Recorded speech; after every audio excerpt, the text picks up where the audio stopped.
கர்த்தர் நம் அனைவரோடும் இருந்து நம்மை நம்மை ஆசீர்வதிக்க அவர் வல்லவராய் இருக்கிறார். ஹல்லேலூயா. ஸ்தோத்திரம் ஸ்தோத்திரம். இந்த காலவெளியில கொஞ்ச நேரம் தியானிப்பதற்காக நாம் எடுத்துக்கொள்வோம். ஸ்தோத்திரம் ஸ்தோத்திரம். புத்தகம் The book of Genesis chapter 3 verse 24. ஆதியாகமத்தின் புத்தகம் 3ஆம் அதிகாரம் 24ஆம் வசனம். ஆதியாகமத்தின் புத்தகம் 3ஆம் அதிகாரம் 24ஆம் வசனம். அவர் மனுஷனை துரத்திவிட்டு ஜீவ விருட்சத்துக்கு போகும் வழியை காவல் செய்ய ஏதேன் தோட்டத்துக்கு கிழக்கே கேருபீன்களையும் வீசிக்கொண்டிருக்கிற ಸುಡರ್ವಳಿ ಪಟ್ಟಣத்தையும் வைத்தார். ಆಮೆನ್. ಅದಲ್ಲದೆ ಜೀವ ವೃಕ್ಷಕ್ಕೆ ಹೋಗುವ ದಾರಿಯನ್ನು ಕಾಯುವುದಕ್ಕೆ ಆತನು ಏದೇನ್ ವನದ ಪೂರ್ವ ದಿಕ್ಕಿನಲ್ಲಿ ಕೆರೂಬಿಯರನ್ನು ದಗದಗನೆ ಪ್ರಜ್ವಲಿಸುತ್ತಾ ಸುತ್ತುವ ಕತ್ತಿಯನ್ನು ಇರಿಸಿದನು. ಆಮೆನ್. ಸ್ತೋತ್ರಂ. இங்கே நாம் வாசித்ததான இந்த வசனம் அதாவது ஏதேன் தோட்டத்தை குறித்து சொல்லப்படுகிறது. எப்போ ஆதாம் ஏவாள் தேவனுக்கு கீழ்ப்படியாம போனார்களோ அப்போ கர்த்தர் அவர்களை அந்த தோட்டத்தை விட்டு வெளியே அனுப்பி சுடர் வழி பட்டயத்தையும் கேருபீன்களையும் அதுக்கு காவலாக வைத்தார் என்று சொல்லி இங்கே வாசிக்கிறோம். ஏதேன் என்பதற்கு ஆதியாகமம் 3ஆம் அதிகாரம் 24ஆம் வசனம். ஏதேன் என்பதற்கு பரலோகம் என்று சொல்லலாம். ஏதேன் இந்த உலகத்துல காணப்பட்டதான ஒரு பரலோகம். ஏன் அதை பரலோகம் சொல்லுகிறேன் என்றால் தேவன் வந்து வாசமா இருந்த ஒரு இடம் அது. ஹல்லேலூயா. பரலோகம் என்று சொன்னால் the house of ஆதாம் ஏவாளுடைய ஒரு வீடு. ஆமென். ஏதேன் முதலாவது ஆதாம் ஏவாளுடைய ஒரு வீடு.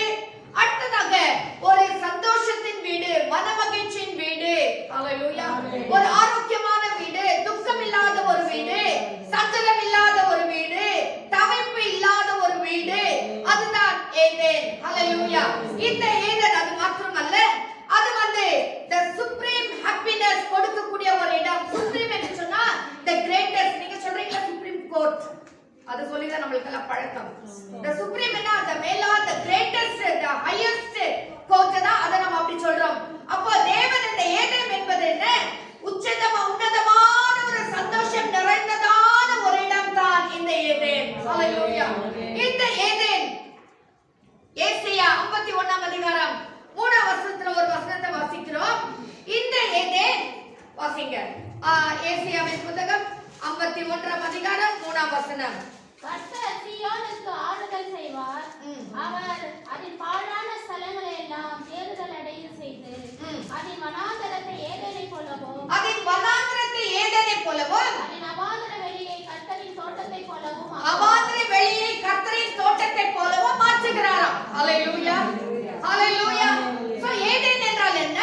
கர்த்தருடைய தோட்டம், கர்த்தர் வாசம் பண்ணுகிறதான இடம், மனமகிழ்ச்சி நிறைந்த இடம், சந்தோஷம் நிறைந்த இடம், அதாவது ஆறுதல் நிறைந்த இடம், பசி பட்டினி இல்லாத இடம். ஹல்லேலூயா. இதுதான் உலகத்துல கர்த்தர் செய்ததான ஏதேன். அது ஒரு பரலோகம் என்று சொல்லி கூட நாம் சொல்லலாம். ஹல்லேலூயா. இந்த ஏதேனுக்குள்ள பிரவேசிப்பதற்காக தேவனாகிய கர்த்தர் முதலாவது செய்தது, இப்பொழுது 1ஆம் அதிகாரத்தை எடுத்துக் கொள்ளுங்கள். ஆதியாகமம் 1ஆம் அதிகாரத்தை எல்லாரும் எடுத்து வைத்துக் கொள்ளுங்கள். ஸ்தோத்திரம். 1ஆம் அதிகாரம் 1ஆம் வசனத்துல வாசிக்கிறோம். தேவன் ஆதியில் என்ன செய்தார்? வானத்தையும் பூமியையும் சிருஷ்டித்தார். ஹல்லேலூயா. அப்போ வானமும் பூமியும் இல்லை என்று சொல்லல, வானம் பூமி எல்லாம் இருந்தது. ஆனா எப்போ பிசாசு கீழ்ப்படியாம தேவனுக்கு கீழ்ப்படியாம போனானோ, தேவனுக்கு அதாவது பெருமையாக எண்ணினானோ, அப்பொழுது கர்த்தர் அவனை கீழே தள்ளிவிட்டார். இதெல்லாம் நமக்கு நல்லா தெரியும். அது வரைக்கும் உலகம்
பூமியானது ஒழுங்கின்மையும் வெறுமையுமாயிருந்தது. ஒழுங்கின்மையா இருந்தது மட்டுமல்ல, அது வெறுமையா இருந்தது. ஹalleluya. கர்த்தருடைய பிள்ளைகள், எப்போ பிசாசு நம்மை ஆட்கொள்ளுகிறானோ நம்முடைய வாழ்க்கை வெறுமையாக மாறிவிடும். காலியான ஒரு பாத்திரமாக மாறிவிடுவோம். வேலை செஞ்சா ஒரு வெறுமை, சமையல் செஞ்சா ஒரு வெறுமை, அத நம்ம எந்த வேலை செஞ்சாலும் சரி ஒரு வெறுமை காணப்படும். ஹalleluya. எந்த ஆசீர்வாதமும் இல்லாத ஒரு சுபாவம், எந்த ஆசீர்வாதமும் இல்லாத ஒரு காரியம் நம்முடைய வாழ்க்கையில நம்முடைய குடும்பங்களிலே காணப்பட கர்த்தருடைய பிள்ளைகளே நாம் ஜாக்கிரதையா இருக்க வேண்டும். எப்பொழுது பிசாசானவன் தள்ளப்பட்ட போது, பிசாசானவன் ஆட்கொள்ளுகிற ஒவ்வொரு உள்ளத்திலும் வெறுமை காணப்படும். 3வது வசனத்தை வாசிங்க. தேவன் வெளிச்சம் உண்டாக கடவுள் என்றார். அது வரைக்கும் இருளாக இருந்தது. 2வது வசனத்தை மீண்டும் வாசிங்க. பூமியானது ஒழுங்கின்மையும் வெறுமையுமாய் இருந்தது. ஆழத்தின் மேல் இருள் இருந்தது. ஆழத்தின் மேல் இருள் இருந்தது. சோ ஒழுங்கின்மை, வெறுமை, இருள், இது மூணு ஒரு மனுஷனை ஆட்கொள்ளும். முகத்தை பார்த்தாலே தெரியும், இருள் முகத்திலேயே தெரிஞ்சிடும். வேற ஏதோ நம்ம பார்க்க வேண்டாம், அவளை பார்த்தாலே தெரியும் ஒரு அசுத்த கிரியை இவர்கள் மேல் இருக்கிறது, இவர்களை ஆட்கொண்டு இருக்கிறது ஒரு அசுத்த கிரியை, இவர்களை நடத்தி கொண்டிருக்கிறது ஒரு அசுத்த கிரியை, இவர்களை ஒழுக்குள்ள கிரியை செய்து கொண்டிருப்பது அசுத்த கிரியை என்று பார்த்தாலே கிளீனா தெரிஞ்சிடும். ஏன்னா இருள் அவர்கள் முகத்திலே காணப்படும். ஹalleluya. இந்த இருள் இருக்கிறபடினால் தேவனாகிய கர்த்தர் முதலாவது என்ன செய்தார்? இதற்கு வெளிச்சம் உண்டாக வேண்டும். இருள் இருக்கிறவன் முதலாவது வெளிச்சத்துக்குள்ளாய் வர வேண்டும். ஹalleluya. ஒரு வாழ்க்கையிலே ஒளி பிரகாசிப்பிக்கப்பட வேண்டும் என்று சொல்லிதான் கர்த்தர் முதலாவது இந்த உலகத்தில் என்ன செய்தார்? வெளிச்சம் உண்டாக கடவுள் என்று சொன்னார். அடுத்த வசனத்தை வாசிங்க. வெளிச்சம் நல்லது என்று தேவன் கண்டார். வெளிச்சத்தையும் இருளையும் தேவன் வெவ்வேறாக பிரித்தார். இப்போ ஒரு மனுஷனை ஏதேன் தோட்டத்திலே கொண்டு போய் வைக்க வேண்டுமானால் ஆரம்பத்திலே கர்த்தர் வேர் பிரித்து கொண்டு வந்தார். Hallelujah. He started to do the separation. ஒவ்வொரு காரியத்தை பிரித்து கொண்டு வந்தார். இருளும் ஒளியும் ஒன்றாக இருக்க முடியாது. ஒன்று நாம் இருளில் இருக்க வேண்டும் அல்லது நாம் வெளிச்சத்தில் இருக்க வேண்டும். சில பேர் கொஞ்ச நேரம் வெளிச்சத்தில் இருப்பாங்க, கொஞ்ச நேரம் இருளில் இருப்பார்கள். அப்படி இருந்தா நம்ம வாழ்க்கையில நாம் எதையும் பெற்றுக்கொள்ள முடியாது. ஹalleluya. ஒன்று நீ கர்த்தரை சேவித்தால் கர்த்தரையே சேவி, நீ பாகாலை சேவித்தால் பாகாலை சேவி. நீ ரெண்டு நினைவுகளால் ஏன் குத்தி நடக்கிறீர்கள் என்று சொல்லி யோசுவா இஸ்ரவேல் ஜனங்களை பார்த்து சொன்னது நம்ம எல்லாருக்கும் நல்லா தெரியும். ஆம் கர்த்தருடைய பிள்ளைகளே, ஒன்று நாம் ஒளியில் இருந்தால் ஒளியிலே நடக்க வேண்டும் அல்லது இருளை தெரிந்து கொண்டால் இருளில் இருக்க வேண்டும். கர்த்தர் சொல்கிறார், சாபத்தையும் ஆசீர்வாதத்தையும் உங்களுக்கு முன்பதாக வைக்கிறேன், நீங்கள் தெரிந்து கொள்ளுங்கள். ஹalleluya. இருளும் வெளிச்சமும் ஒன்றாக போக முடியாது. சம ஆசீர்வாதமும் சாபமும் ஒன்றாக இருக்க முடியாது. ஒன்று இருந்தால் சாபம் இருக்க வேண்டும் அல்லது ஆசீர்வாதம் இருக்க வேண்டும். ரெண்டுத்தை கர்த்தர் வெவ்வேறாக பிரித்தார். ஹalleluya. ஹalleluya. ஒவ்வொரு கர்த்தருடைய பிள்ளைகளும் பிரித்தெடுக்கப்பட்ட ஒரு வாழ்க்கை நாம் வாழ வேண்டும். நான் இருளில் இருக்கிறேன், வெளிச்சத்தில் இருக்கிறேன் என்று சொல்லுவது ஒரு சரியான காரியம் அல்ல. போன 16ஆம் தேதி பிஷப் மீட்டிங் இருந்த அந்த மீட்டிங்க்கு நாங்கள் சென்றிருந்தோம். அது சென்னையில இருந்து வந்ததானே அவர் செய்தி கொடுத்து கொண்டிருந்தார். செய்தி கொடுக்கும் போது ஒரு வார்த்தை சொன்னார். சில விசுவாசிகள் எந்த சபையில பார்த்தாலும் அங்க இருப்பாங்களா. அவர் சொன்னார், ஒருவரை பார்த்து ஒரு சபைக்கு போனா அவர் அங்க இருந்தார். என்ன பிரதர் நீங்க இங்க இருக்கீங்க, உங்க சபையா? இல்ல நீ என் சபை இல்ல, என் பாஸ்டர் இல்ல. இன்னும் கொஞ்ச நாள் பத்தி இன்னொரு சபைக்கு போனார், அவர் அங்க இருந்தாராம். என்ன பிரதர் இந்த உங்க சபையா? இல்ல இது என் சபை இல்ல, இது என் பாஸ்டர் இல்லன்னாராம். அப்புறம் இன்னும் கொஞ்ச நாள் பத்தி இன்னொரு சபைக்கு போனா அவர் அந்த சபையில இருந்தாராம். அப்ப கேட்டாரு, இந்த உங்க சபையா? இல்ல இது என் சபை இல்ல, இது என் பாஸ்டர் இல்லன்னாராம். அவர் சொல்றாரு, அந்த 5 புருஷனுடையதான ஒரு சகோதரி இருந்தாங்க இல்லைங்களா, அவங்க என்ன சொன்னாங்க, எனக்கு 5 புருஷன் இருக்காங்க, ஆனா ஒருவரும் என் புருஷன் இல்ல. கொஞ்சம் நினைச்சு பாருங்க, எவ்வளவு அசிங்கமா இல்லாது. இன்னைக்கு கர்த்தருடைய பிள்ளைகள் அப்படி அல்ல. நான் ஞாபகம் வந்ததுதான் சொன்ன, யாரும் தப்பா எடுத்துக்காதீங்க. கர்த்தருடைய பிள்ளைகள் ஒவ்வொருவரும் இதுல இருந்தா கண்டிப்பா அதுல நாம் இருக்க வேண்டும். ஹalleluya. நாம் இருளில் இருக்கிறவர்கள் அல்ல, வெளிச்சத்தின் பிள்ளைகள். என்னால்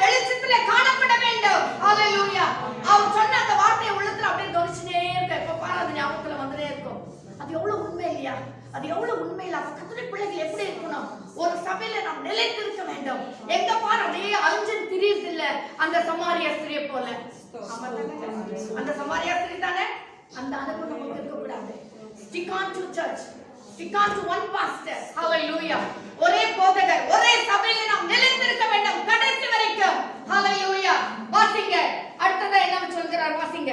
4ஆம் வசனம். தேவன் வெளிச்சத்தையும் பெயரிட்டார். ஆமென். இருளுக்கு இரவு என்று பெயரிட்டார். தேவன் வெளிச்சத்துக்கு வெளிச்சம் என்று பெயரிட்டார், இருளுக்கு இருள் என்று பெயரிட்டார். அப்படிதான் அதுக்கு பெயரிடப்படும். நீ இருளில நடந்துக்கினே நான் பகலில் இருக்கிறவன். ஒன்னேவன்ல வாசிக்கிறேன் இல்லீங்களா? ஒருவன் பகலுக்குரியவனா இருந்தால் எப்படி இருக்க வேண்டும்? நான் வெளிச்சத்திலே நடக்க வேண்டும். நாம் என்ன செய்கிறோம்? பகலுக்குரியவர்கள் என்று சொல்லிக்கொண்டு இருளிலே நடக்கிறவர்களா இருக்கிறோம். அது அல்ல கர்த்தருடைய பிள்ளைகளுடைய சுபாவம். நாம் வெளிச்சத்தின் பிள்ளைகளானால் வெளிச்சத்திலே நடக்க வேண்டும்.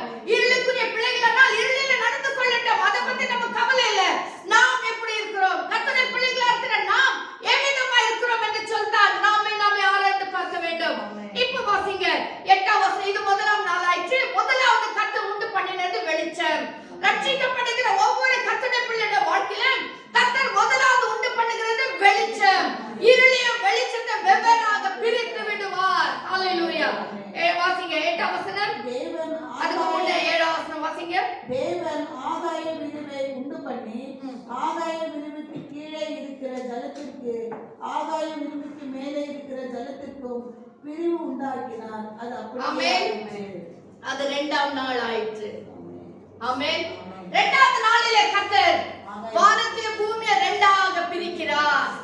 ஒரு ஆகாய விரிவை போடுகிறார். ஆகாய விரிவை இப்ப நம்ம பார்க்கிறோம் வானம்.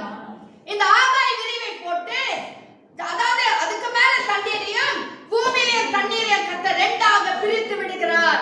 சோ இங்க ஒரு பிரிவு ஏற்படுகிறது. a separation takes place. வானத்துக்கும் பூமிக்கும், பரலோகத்துக்கும் பூமிக்கும், தேவனுக்கும் நமக்கு கர்த்தர் ஒரு பிரிவினை உண்டாக்குகிறார். மேலே வானம், கீழே பூமி. இதுக்கு மத்தியிலே ஒரு ஆகாய விரிவை உண்டு பண்ணி கர்த்தர் ஒரு பிரிவை உண்டு பண்ணுகிறார். மூன்றாவது என்ன வாசிக்கிறோம்? 1ஆம் அதிகாரம் 10ஆம் வசனத்தை வாசிங்க. தேவன் வெட்டாந்தரைக்கு பூமி என்றும் சேர்ந்த ஜலத்திற்கு சமுத்திரம் என்று பெயரிட்டார். ஆமென். தேவன் அது நல்லது என்று கண்டார். அது 3வது நாள் ஆயிற்று. இப்பொழுது எவ்வளவு கர்த்தர் பிரிக்க முடியுமோ அவ்வளவு கர்த்தர் பிரித்து பிரித்து பிரித்து விடுகிறார். ஏன்னா ரட்சிக்கப்பட்ட ஒவ்வொரு கர்த்தருடைய பிள்ளைகளும் நாம் ஏதேனுக்குள்ள பிரவேசிக்க வேண்டுமானால், நாம் பரலோகத்திலே பிரவேசிக்க வேண்டுமானால் பிரித்தெடுக்கப்பட்ட வாழ்க்கை நமக்கு அவசியம். ஹalleluya. நீ பிரித்தெடுக்கப்படாவிட்டால், நீ உலக மனுஷனோட சேர்ந்து வாழ்கிற ஒரு வாழ்க்கை இருக்குமானால் நீ ஏதேனுக்குள் பிரவேசிக்க முடியாது. நீ பரலோகத்துக்குள்ள பிரவேசிக்க முடியாது. நானானாலும் நாமானாலும் யாரானாலும் சரி, நாம் ஒவ்வொருவரும் பிரித்தெடுக்கப்பட்ட ஒரு வாழ்க்கை நம்முடைய வாழ்க்கையில காணப்பட வேண்டும். இங்க என்ன வாசிக்கிறோம்? கர்த்தர் பூமியும் வெட்டாந்தரையும் தண்ணீரையும் வெவ்வேறாக பிரித்து அது சமுத்திரம் என்று பெயரிட்டார். இதுக்கு பூமி என்று பெயரிட்டார். அது என்னானது? 4ஆம் நாள் ஆயிற்று. வாசிங்க 20ஆம் வசனம். பின்பு தேவன் மீண்டும் ஜீவ ஜந்துக்களையும் பூமியின் மேல் வானம் என்கிற ஆகாய விரிவிலே பறக்கும் பறவைகளையும் ஜலமானது திரளா ஜனிப்பிக்க கடவுது என்றார். ஆமென். இப்ப கர்த்தர் பார்த்தார். எல்லா மிருக ஜீவன்களை ஒரே இடத்துல இருக்க முடியாது. ஆகாயத்துல பறக்கிற பறவைகளை வெவ்வேறாக பிரித்து விட்டார். பூமியில பறக்கிறவைகளை வெவ்வேறாக பிரித்து விட்டார். அங்க ஒரு பிரிவு ஏற்படுகிறது. 5ஆம் நாள். ஹalleluya. 24ஆம் வசனம். பின்பு தேவன் பூமியானது ஜாதி ஜாதியான ஜீவ ஜந்துக்களாகிய நாட்டு மிருகங்களையும் ஊரு பிராணிகளையும் காட்டு மிருகங்களையும் ஜாதி ஜாதியாக பிறப்பிக்க கடவுது என்றார். அது அப்படியே ஆயிற்று. இப்போது பூமி மேல் வாழக்கூடியதான எல்லா மிருக ஜீவன்களையும் உண்டு பண்ணினார். உண்டு பண்ணின பிறகு 26ஆம் வசனம் வாசிங்க. பின்பு தேவன் நமது சாயலாகவும் நமது ரூபத்தின்படியேயும் மனுஷனை உண்டாக்குவோமாக. ஆமென். எல்லாவற்றையும் சிருஷ்டித்து இப்போ கர்த்தர் மனுஷனை உண்டாக்குவோமாக. ஹalleluya. அடுத்த வசனம் வாசிக்கிறோம். அவங்களை எப்படி உண்டாக்கினார்? ஆணும் பெண்ணுமாக. மனுஷனை சிருஷ்டித்தார். ஆணும் பெண்ணுமாக சிருஷ்டித்தார். எப்படி சிருஷ்டித்தார்? தம்முடைய சாயலாக. ஆமென். மனுஷனை சிருஷ்டித்தார், தம்முடைய சாயலாக சிருஷ்டித்தார், தம்முடைய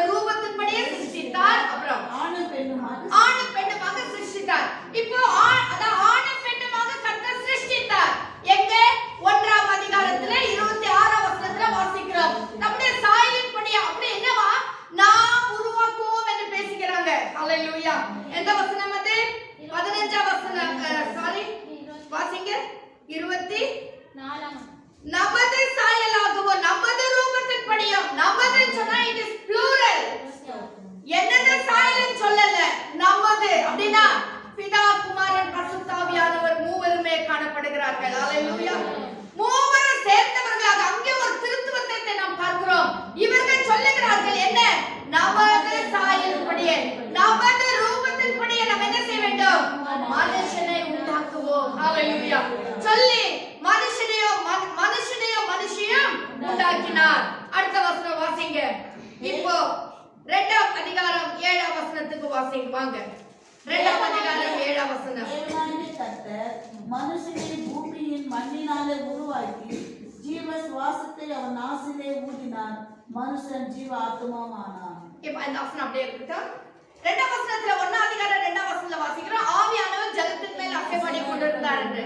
அந்த ஜலம் என்னன்னா, கர்த்தர் ஆகாய விரிவை உண்டு பண்ணி வானத்துல இருக்கிற அந்த மேகங்கள் ஜலம், பூமியில ஜலம், அதன் மேல் அசைவாடி கொண்டிருந்தார். ஓகே, அதுதான் அதனுடைய அர்த்தம். இப்போ இந்த வசனத்துக்கு வாசிங்க. 2ஆம் அதிகாரம் 7ஆம் வசனம். தேவனாகிய கர்த்தர் மனுஷனை பூமியின் மண்ணினாலே உருவாக்கி ஜீவ சுவாசத்தை அவன் நாசிலே ஊதினார்.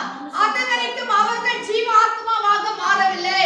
கர்த்தர் மனுஷனை உண்டாக்கினார், தேவ சாயலின்படி தேவ ரூபத்தின்படி உருவாக்கினார். ஆனால் அவர்கள் இதுவரைக்கும் ஜீவ ஆத்மாவாக மாறவில்லை. 2ஆம் அதிகாரம் 7ஆம் வசனத்துல வரும்போது தான் பார்க்கிறோம், அவருடைய நாசிலே ஜீவ சுவாசத்தை ஊதினார். அப்பொழுது அந்த மனுஷன் ஜீவ ஆத்மாவாக மாறினான். ஹalleluya. மனுஷன் என்னக்கா இல்ல ಪ್ರಾಣಿ ಜೀವ ಬದುಕುವ ಪ್ರಾಣಿಯ. ஓ, கன்னடத்துல அப்படியே இருக்குங்களா? ஓ, ஓகே ஓகே. வாசிங்க, கன்னடத்துல வாசிங்க. ಹೀಗಿರಲು ಯೆಹೋವ ದೇವರು ನೆಲದ ಮಣ್ಣಿನಿಂದ ಮನುಷ್ಯನನ್ನು ರೂಪಿಸಿ ಅವನ ಮೂಗಿನಲ್ಲಿ ಜೀವ ಶ್ವಾಸವನ್ನು ಊದಿದನು. ಆಗ ಮನುಷ್ಯನು ಬದುಕುವ ಪ್ರಾಣಿಯಾದನು. ಬದುಕುವ ಪ್ರಾಣಿ. ಪ್ರಾಣಿ சொன்னா இங்க மனுஷன், மிருகம் அல்ல. சாரி, ராங் டிரான்ஸ்லேஷன் இருக்கலாம். அது வந்து ஜீவ ஆத்மாவானான். அவனுக்குள்ள ஒரு ஆத்மா வந்தது. பிராணி இல்ல பிராணமா, அது என்னது? அது பிராணி தான். ஓகே, மிருகம் அல்ல. ஓகே, ஒருவேளை அது கொஞ்சம் டீப் கன்னடால போனா நமக்கு சரியான ஒரு அர்த்தம் தெரியும்னு நினைக்கிறேன். நம்ம எல்லாம் பேசுறதெல்லாம் சிம்பிள் கன்னடா, ஒருவேளை நமக்கு அது மீனிங் தெரியல. இன்னும் கொஞ்சம் நம்ம டிக்ஷனரியில எடுத்து கொஞ்சம் நம்ம பார்த்தோம்னா ஒரு கிடைக்கும். அவன் வந்து ஜீவ ஆத்மாவாக மாறினான். எப்பொழுது? ஜீவ சுவாசத்தை, கர்த்தருடைய சுவாசம். இன்னைக்கு சொல்லுங்க, எல்லாம் சொல்லுங்க, எனக்குள்ள இருக்கிற சுவாசம் கர்த்தருடைய சுவாசம். எல்லாம் சொல்லுங்க, சத்தமா சொல்லுங்க, எனக்குள்ள இருக்கிற சுவாசம் கர்த்தருடைய சுவாசம். எவ்வளவு சாக்கியம் பெற்றவர்கள் பார்த்தீங்களா? மிருகங்களை படைத்தார், பறவைகளை படைத்தார், தண்ணில வாழக்கூடிய மச்சங்களை படைத்தார், எல்லாம் படைத்தார்.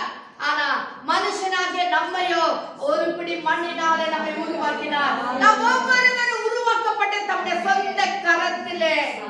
ஹalleluya, ஹalleluya. எவ்வளவு சாக்கியம் பெற்றவர்கள்!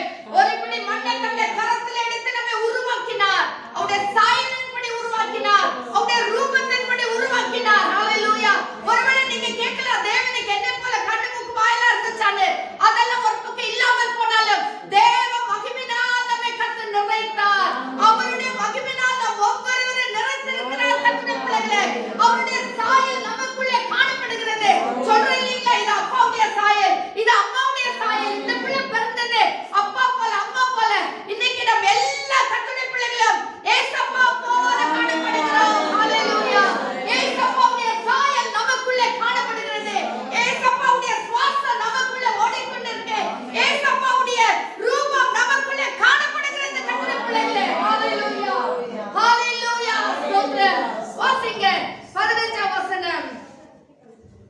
2ஆம் அதிகாரம் 15ஆம் வசனம். மனுஷனை ஏதேன் தோட்டத்தில் அழைத்து கொண்டு வந்து அதை பண்படுத்தவும் காக்கவும் வைத்தார். இப்பொழுது மனுஷனை கொண்டு வருகிறார். ஹalleluya.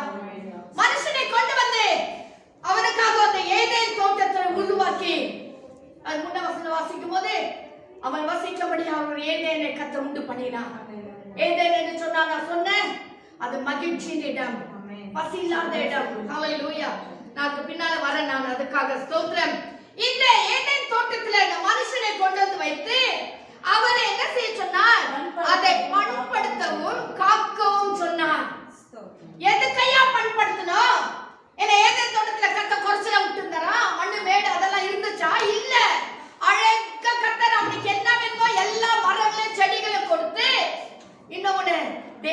வந்து போகிற உள்ளாகுகிற ஒரு இடம். தேவன் வந்து போகிற ஒரு இடத்தை கர்த்தர் அவ்வளவு கேர்லெஸ்ஸா வைக்க மாட்டார். ஹalleluya. அருமையான கர்த்தருடைய பிள்ளைகளே, உனக்குள்ள தேவன் வந்து போகிற உள்ளம், உன்னுடைய உள்ளமானது, உன்னுடைய வாழ்க்கையானது தேவன் அப்பப்ப வந்து போய் உன்னோடு இடைப்படுகிற ஒரு நேரம். தேவனாகிய கர்த்தர் உன்னோடு பேசுகிறதான ஒரு ஏதேனாய் காணப்படுகிறாய். ஹalleluya. தேவன் எங்கே இருக்கிறார், நான் எங்கே இருக்கிறேன் அல்ல, நீ கூப்பிடும் போதெல்லாம் உனக்குள்ள கடந்து வருகிற கர்த்தர். ஹalleluya. நீ கூப்பிடும் போதெல்லாம் உன் சத்தத்துக்கு செவி சாய்க்கிற கர்த்தர். நீ கூப்பிடும் போதெல்லாம் நீ அறைக்குள்ள இறங்கி வருகிற கர்த்தர். அவர் வரும் பொழுது குறைச்சலா வைக்காதீங்க. அவர் வரும்போது குறைச்சலா இருக்காதீங்க. அவர் வரும்போது கேர்லெஸ்ஸா உட்கார்ந்து இருக்காதீங்க. அவர் வரும்போது Dress சரியா பண்ணாம இருக்காதீங்க. அவர் வருகிறாரே, தலை சரியா மாறி இருக்கட்டும். அவர் வருகிறாரே, முகத்தை சரியா கழுவி வைங்க. அவர் வருகிறாரே, அவரோட பேசுறதுக்கு நீங்கள் ஆயத்தப்படுங்க. ஹalleluya. ஹalleluya. கர்த்தருடைய பிள்ளைகளே, நம்முடைய ஆண்டவர் எவ்வளவு பெரியவர். அவர் கடந்து வர்றாருன்னா நம்ம ரொம்ப ஜாக்கிரதையா இருக்கணும். இந்த ஏதேன் அவர் கடந்து வந்து போற இடம் அவ்வளவு கேர்லெஸ்ஸா இருக்காதே. ஆண்டவர் பண்படுத்த சொன்னது என்னன்னா, அப்பா உனக்கு தேவையான எல்லாவற்றையும் தோட்டத்துல உண்டாக்கி வச்சிருக்கிறேன். நீ சமைக்க வேண்டாம், நீ உழ வேண்டாம், நீ வந்து துணி கசக்க வேண்டாம், நீ வந்து வீட்டு துணிக்க வேண்டாம், நீ எதுவும் செய்யாத. உனக்கு கொடுத்திருக்கிற வேலை என்ன தெரியுமா? என்னை துதித்து கொண்டு என் சமூகத்துல இருக்கணும். ஹalleluya. அதுதான் இன்னைக்கும் பரலோகத்துல நடந்து கொண்டிருக்கு. கோடா கோடி தேவத்தை 1,44,000 பேர் ஹalleluya தேவனை துதித்து கொண்டிருக்கிறாங்க.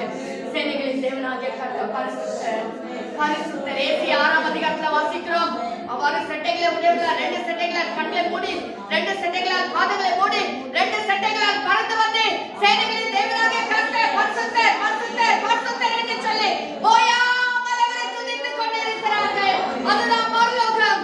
ஆண்டவர் இந்த ஏதேன்ல கூட அதான் சொன்னார், அப்பா நீ எந்த வேலை செய்ய வேண்டாம், என் சமூகத்துல இருந்து நீ துதிச்சுட்டே இருந்தா போதும், என் சமூகத்துல இருந்து என்னை சோதரித்துக் கொண்டிருந்தா போதும், என் பிரசன்னத்துல நீ இருந்தா போதும் என்று சொல்லி கர்த்தர் ஆதாமுக்கு கொடுத்தார். ஹalleluya. வாசிங்க அடுத்ததாக 18ஆம் வசனம். பின்பு தேவனாகிய கர்த்தர், மனுஷன் தனிமையா இருப்பது நல்லதல்ல, ஏற்ற துணையை அவருக்கு உண்டாக்குவேன் என்றார். ஆமென். 1ஆம் அதிகாரமா 1ஆம் அதிகாரத்துல வாசித்தோம். மனுஷனையும் மனுஷியும் கர்த்தர் உண்டாக்கினார். ஆணும் பெண்ணுமாக உண்டாக்கினார். ஏன் ஒரு பெண்ணை கூப்பிட்டு விட்டுலாமே? இந்த ஆதாம் உனக்கு துணையா வச்சுக்கொள்ளு. இல்ல, கர்த்தர் அத செய்யல. கர்த்தருடைய வசனம் என்ன சொல்லுகிறது? ஆதாமுக்கு ஏற்ற துணை. ஹalleluya. ஹalleluya. ஆண் பெண்கள் அது இருந்தாங்க. 1ஆம் வசனம் வாசிக்கிற கர்த்தர் உண்டு பண்ணினார் என்று சொல்லி ஆணும் பெண்ணுமாக சிருஷ்டித்தார். அது வரைக்கும் அவங்க ஜீவாத்மாக மாறல. ஆனா ஆதாமுக்கு கர்த்தர் நாசில சுவாசத்தை கொடுத்தார். அவன் ஜீவாத்மாவாக மாறினான். ஆனா அவன் ஒண்டியா இருந்தான், தனிமையா இருந்தான். மனுஷன் தனிமையா இருப்பது நல்லது என்று கண்டு கர்த்தர் என்ன செய்தாரா? ஏற்ற துணை. அருமையான கர்த்தருடைய பிள்ளைகளே, திருமணம் ஆயிட்டு என் வைஃப் சரியில்லை, என் கணவர் சரியில்லை, நான் இப்படி ஆயிட்டேன், என் புருஷன் நல்லா இருந்தா நான் நல்லா இருந்திருப்பேன், ஐயோ என் பிள்ளை எப்படி ஆயிடுச்சு, என் மகன் எப்படி ஆயிடுச்சு நினைக்கிறீங்களா? இல்ல, கர்த்தர் ஏற்ற துணையை கொடுத்திருக்கிறார். கர்த்தர் ஏற்ற துணையை கொடுத்திருக்கிறார். ஹalleluya. எத்தனை பேர் விசுவாசிக்கிறீங்க? கர்த்தர் எனக்கு ஏற்ற துணையை கொடுத்திருக்கிறார். ஹalleluya. என் மகளுக்கு கர்த்தர் ஏற்ற துணையை கொடுத்திருக்கிறார். ஹalleluya. எனக்கு கர்த்தர் ஏற்ற கணவரை கொடுத்திருக்கிறார். எனக்கு கர்த்தர் ஏற்ற மனைவியை கொடுத்திருக்கிறார். விசுவாசிக்கிறவர்கள் கரங்களை உயர்த்தி ஒரு ஹalleluya சொல்லலாமா? ஹalleluya. ஹalleluya. ஆம் கர்த்தருடைய பிள்ளையே, ஆண்டவர் ஏற்ற துணையை கொடுக்கிறார். ஏற்ற நமக்கு என்ன நல்லது எதுன்னு சொல்லி நமக்கு ஆண்டவருக்கு நல்லா தெரியும். சில நாட்கள் சில பிரச்சனை இருக்கும், சில நாட்கள் சில போராட்டங்கள் இருக்கும். பிரச்சனை எல்லாருக்கும் வரக்கூடியதா, இது சகஜ உலகத்துல. ஆனா நம்ம நினைச்சுக்கணும், அதுதான் ஏற்ற துணை, அதுதான் ஏற்ற காரியம். சுவர்ணமா சொன்னாங்க, ஹalleluya. இதெல்லாம் நடக்குது எனக்கு தெரியல, நானு ஸ்தோத்திரம் செய்தே அம்மா நின்கண்டு அல்லமா நானும் ಬೆಳಗ್ಗೆ 3:30 ದೇವ ಸಮುದ್ರ ಉட்கார்ந்து நான் எழுதி கொண்டு நான் மெசேஜ் ரெடி பண்ணிட்டு இருந்தேன். நான் என்ன சொல்ல வரேன்? கர்த்தர் ஏற்ற துணையை கொடுத்தாரு. ப்ராப்ளம்ஸ் ಇದೆ, ஹalleluya. பிரார்த்தனையில் ஈடுனா அந்த கட்டுகள் எல்லாம் உடையும், அந்த பிரச்சனைகள் மாறும். இன்றிலிருந்து எல்லாருமே நம்ம சுவர்ணமாவ மகளுக்காக அதிகமா ஜெபிக்க போறோம். தனிப்பட்ட தப்பல்மா இல்ல, எல்லா உங்க தனிப்பட்ட ஜெபத்துல கூட நீங்க ஜெபிங்க. கர்த்தர் கூடிய சீக்கிரத்துல ஒரு மாற்றத்தை கொடுக்க போகிறார். கூடிய சீக்கிரத்துல ஒரு விடுதலை கொடுக்க போகிறார். ஒரு சந்தோஷத்தின் செய்தியை கர்த்தர் கொடுக்க போகிறார். எல்லா கட்டுகளை நான் கீழே வர இன்னும் கூட வர. ஹalleluya. கர்த்தர் நமக்கு என்ன அதிகாரங்களை கொடுத்திருக்கிறார்னு சொல்லிட்டு நான் கீழே வர. ஹalleluya. இப்போ நம்ம வாசித்தோம், ஏற்ற துணியை உண்டாக்குவேன் என்று சொன்னார். கர்த்தர் ஏற்ற துணியை உண்டு பண்ணினார். இருவருமே சந்தோஷமா ஏதேன் தோட்டத்தில் இருக்கிறாங்க. தேவன் வருகிறார். ஹalleluya. பகலின் குளிர்ச்சியான வேளையில கர்த்தர் வந்தாருன்னு சொன்னா அவர் எப்பவுமே வருகிற நேரம் அது. ஹalleluya. வாசிங்க 3ஆம் அதிகாரம் 8ஆம் வசனம். பகலின் குளிர்ச்சியான வேளையிலே தோட்டத்தில் உலாவுகிற தேவனாக கர்த்தருடைய சத்தத்தை அவர்கள் கேட்டார்கள். அப்படின்னா கர்த்தர் எப்பவுமே வந்து போற நேரம் அது. எப்பவுமே வந்து போற நேரம் அது. எப்பவுமே தோட்டத்துல உலாவுகிற நேரம் அது. தேவனாகிய கர்த்தர் உங்கள் வீட்டில உலாவுகிற ஒரு ஸ்பெஷலான ஒரு நேரம் இருக்கு. ஹalleluya. ஹalleluya. உங்களோட கூட இடைப்படுகிற ஒரு ஸ்பெஷலான ஒரு நேரம் இருக்கு. கர்த்தருடைய பிள்ளைகள் ஜாக்கிரதையா இருக்க வேண்டும். கர்த்தர் எந்த நேரத்துல நம்ம வீட்டுக்குள்ள உலாவார் தெரியாது. எந்த சந்தர்ப்பத்திலும் எந்த நேரத்திலும் நாம் ஜாக்கிரதையா இருக்க வேண்டும். உங்க வீட்ல உட்கார்ந்து வேண்டாத கதைகளை பேசிக் கொண்டிருந்தால் வருகிற கர்த்தர் அப்படியே போய் விடுவார். ஹalleluya. அவர் உங்கள் வீட்டுக்குள்ள வந்து உலாவ மாட்டார். அவர் உங்கள் வீட்டுக்குள்ள வந்து உலாவினால் வீட்டுக்குள்ள காணப்படுகிற அந்தகார கட்டுகள் எல்லாம் உடையும். அதற்கு நாம் இடம் கொடுக்க வேண்டும். அவர் வந்தால் நிம்மதி, அவர் வந்தால் சந்தோஷம், அவர் வந்தால் ஆறுதல், அவர் வந்தால் எல்லா நம்முடைய பொல்லாத கிரியைகள் எல்லாம் மாறி போய்டும். உங்கள் வீட்ல பிரச்சனையா, உங்கள் வீட்ல அசமாதானமா, உங்க வீட்ல சத்துருடைய கிரியைகள் தலைவிரித்து ஆடிக்கொண்டிருக்கிறதா, தேவன் உங்கள் வீட்டுக்குள்ள உலாவுவதற்கு இடத்தை கொடுங்கள். எப்படி இடத்தை கொடுப்பது? எந்நேரமும் கர்த்தரை நினைத்து ஸ்தோத்திரித்துக் கொண்டிருங்கள். எந்நேரமும் கர்த்தருடைய பிரசன்னத்தில் இருங்கள். ஆவியானவர் உங்கள் வீட்டுக்குள்ளே இருப்பார். ஹalleluya. ஒரு நாள் 31 அதாவது ஜனவரி 1ஆம் தேதி காலையிலே ஒரு குடும்பத்துக்காக ஜெபிக்கும் பொழுது ஆவியானவர் சொன்னார், நான் உங்கள் வீட்டுக்குள்ள உலாவிக் கொண்டிருக்கிறேன் என்று சொல்லி. கர்த்தர் நம்முடைய வீட்டிலே உலாவுகிறார் என்று சொன்னால் நாம் எவ்வளவு ஜாக்கிரதையா இருக்க வேண்டும், எவ்வளவு பரிசுத்தமா நம்மை காத்துக் கொள்ள வேண்டும், எவ்வளவு அதாவது எந்த காரியத்தை தேவனுக்கு விருப்பமில்லாத காரியத்தை செய்யாதபடிக்கு நாம் எவ்வளவு ஜாக்கிரதையா இருக்க வேண்டும். நம்முடைய வாயின் வார்த்தைகளும் இருதயத்தின் தியானமும் எவ்வளவு ஜாக்கிரதையா நாம் காத்துக் கொள்ள வேண்டும். கர்த்தருடைய பிள்ளைகளே, ஏன்னா நம்முடைய வீட்டுக்குள்ள கர்த்தர் உலாவுகிற தேவன். ஏதேன் தோட்டத்துக்குள்ள கர்த்தர் உலாவினார். ஹalleluya. அவர் உலாவும் போது அவர் பார்த்ததான காரியம் என்ன தெரியுமா? வாசிங்க அடுத்த வசனம் 9ஆம் வசனம். அப்பொழுது தேவனாகிய கர்த்தர் ஆதாமை கூப்பிட்டு, நீ எங்கே இருக்கிறாய் என்றார். ஆமென். ஹalleluya. ஹalleluya.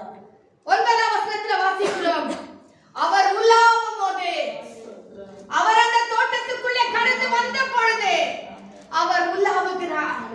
உலாவி ஆதாமை தேடுகிறார். ஆதாமை தேடுகிறார்.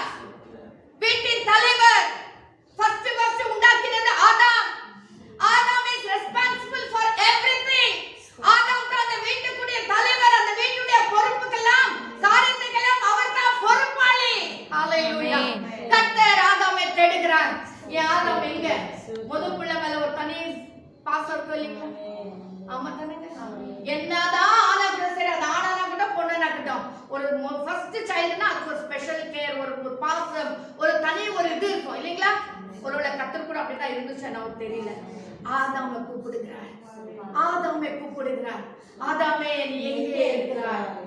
ஆதாமே நீ எங்கே இருக்கிறாய் கேட்கிறாரு. தேடுறாரு. கர்த்தர் தேடுறாரு. ஐயோ, ஆதாம் கிட்ட நான் பேசணுமே, ஆதாம் கிட்ட நான் உறவாடணுமே, நேத்து வந்து பேசிட்டு போனேன், இன்னைக்கு நான் வந்திருக்கிறேன், ஆதாம் காணுமே தேடுறாரு. ஆதாமோ ஒளிந்து கொண்டிருக்கிறான். ஆதாமோ ஒளிந்து கொண்டிருக்கிறான். கர்த்தருடைய சமூகத்தை விட்டு விலகி கர்த்தருக்கு பயந்து அவன் ஒளிந்து கொண்டிருக்கிறான். ஹalleluya. அருமையான கர்த்தருடைய பிள்ளைகளே, எத்தனை நேரத்தில் ஆவியானவர் நம்மோடு பேச வரும் பொழுது நம்ம அவர் சமூகத்தை விட்டு தூரமா போயிருக்கிறோம். எத்தனை நேரத்தில் நடந்தது?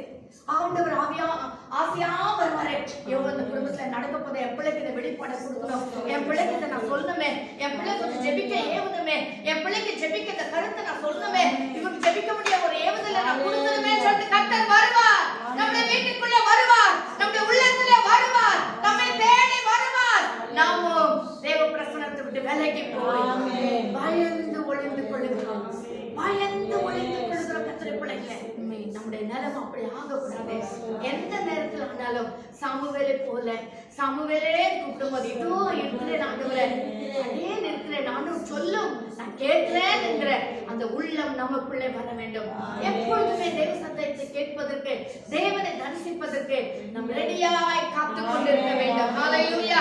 அவர் என்ன செய்கிறார்? இங்க வருகிறார், கேட்கிறார். 9 வசனத்தை வாசிங்க. அப்பொழுது தேவனாகிய கர்த்தர் ஆதாமை கூப்பிட்டு, நீ எங்கே இருக்கிறாய் என்றார்.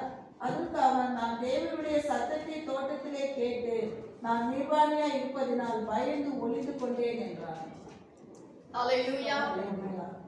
தேவனை கூப்பிடுகிறார், பேச முடிய விரும்புகிறார்.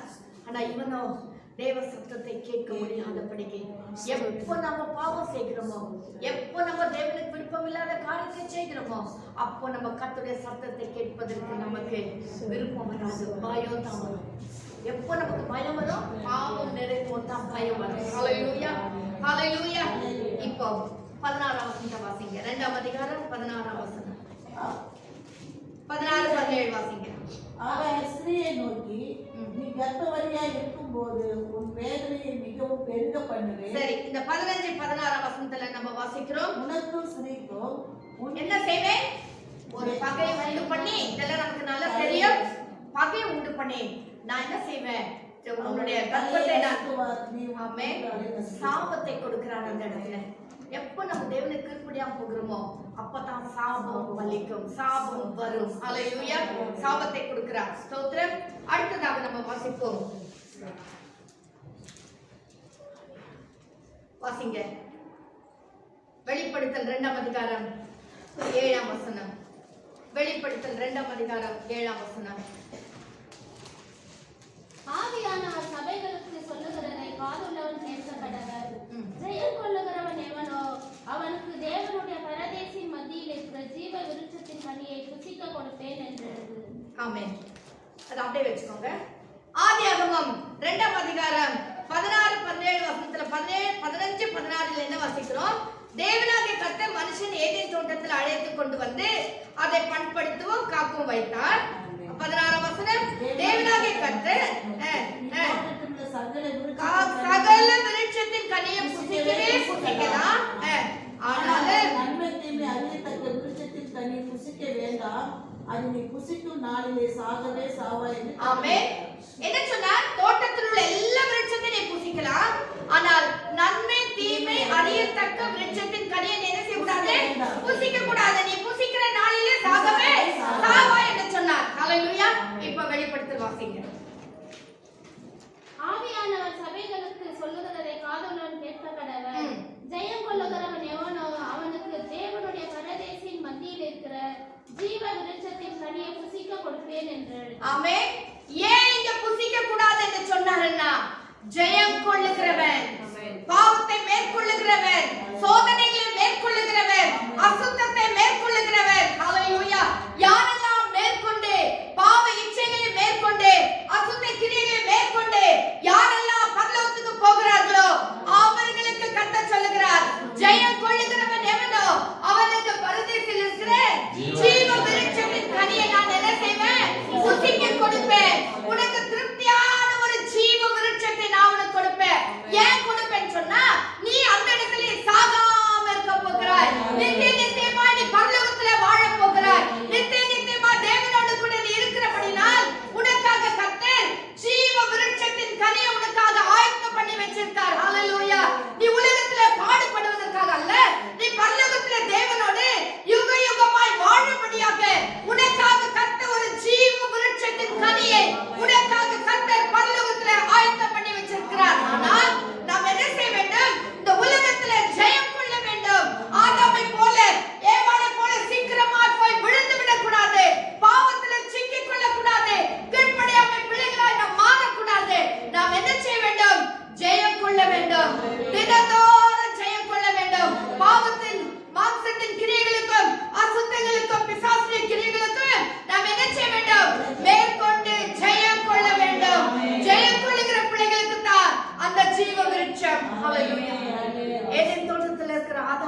ஆமென்.